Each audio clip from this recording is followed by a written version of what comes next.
Welcome to Nasdaq Trade Talks. I'm Jill Malandrino, global markets reporter at Nasdaq.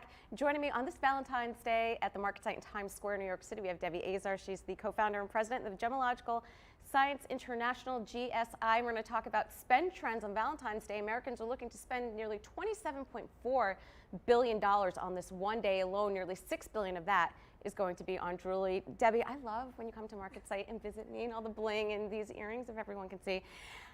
That's a big number. It seems like consumers are feeling pretty good. Absolutely. I mean, consumer spending is up and it's great, especially on jewelry.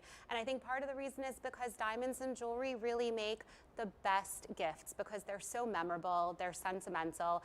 And after all, diamonds are a billion-year-old promise of love and commitment. They're rare, they're precious, they're beautiful, they're unique, they're the oldest thing you're ever gonna own or touch, and they can be handed down from generation to generation. So I can't think of anything that's more romantic than that for a Valentine's Day gift. All right, now before we get into Valentine's Day, you have to tell us about, I'm gonna show the camera over here. This is my favorite piece that you have on the table. J-Lo wore this for the Super Bowl. Yes, that is the Le'Veon football necklace that J-Lo wore on her way to the Super Bowl before she performed. It's so pretty. It definitely is. I think this is definitely my favorite piece. All right, let's look at some of the trends that we're seeing for Valentine's Day.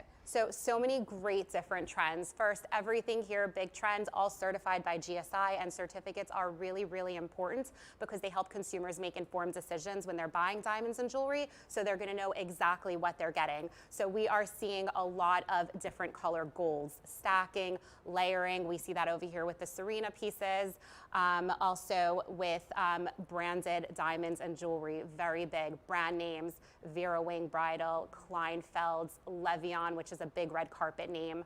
Also branded diamonds, Leo diamonds, First Light diamonds. These are, you're actually wearing Leo diamonds. Those are 10 carats, yes, of Leo diamonds. And they're First Light diamonds, so they're really cut for a burst of color. And they're certified by GSI, which is great. And then we have so many other wonderful brands, Rock Solid Diamonds. This is a really great brand because it talks about the diamond's journey. It comes with GSI's Mines to Market report, and it tells you all about your diamond's journey from the mine all the way to the marketplace, so all about transparency.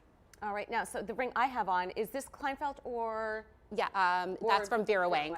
Yes, that's Vera Wang, pear shape. So fancy shaped diamonds are very, very trendy also. So we're seeing a lot of pear shapes. We're seeing a lot of ovals in engagement rings.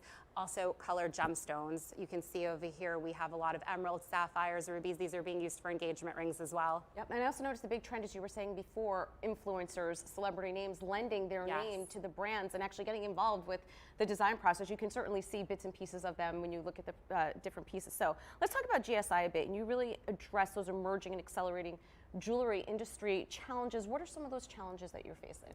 Yeah, so within the industry, of course, you know, there's always challenges, but we do a great job to address them. And, you know, part of what we really work on is sustainability and, you know, social responsibility. These are things that are so important to our industry.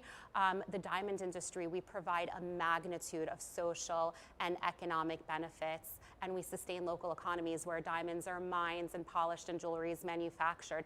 We provide jobs in some of the most remote regions in the world, and by providing these high quality and safe jobs, and also through local sourcing of products, we're able to really create long-lasting, positive, and significant impacts on some of these economies. So diamonds do a lot of good around the world. Yeah, they definitely do. They're doing really good right now. Yeah. Let's wrap it up with evolving jewelry industry trends, because as you were saying before, sustainability, especially the younger consumer, those shopping for engagement rings, sustainability is definitely at the top of their list, more so than the shape of the diamond. They really care about sustainability. Yeah, they do, and that's why these Mines to Market report, like we have on Rock Solid, it really provides that transparency, because of course with a billion-year-old promise of love and commitment is also that expectation of transparency. So these reports really tell you all about your diamond's journey, where they came from, and they do provide that transparency and all that information that the consumers today want to know about, because they want to know more about their diamonds and who was affected and what the story is behind it. All right, well, I can't wait to see you in May for Mother's Day and wedding month and all that fun stuff. Debbie, it's great to have you with us as always. Thank you. And thank you for joining me on Trade Talks. I'm Jill Malandrino, global markets reporter at Nasdaq.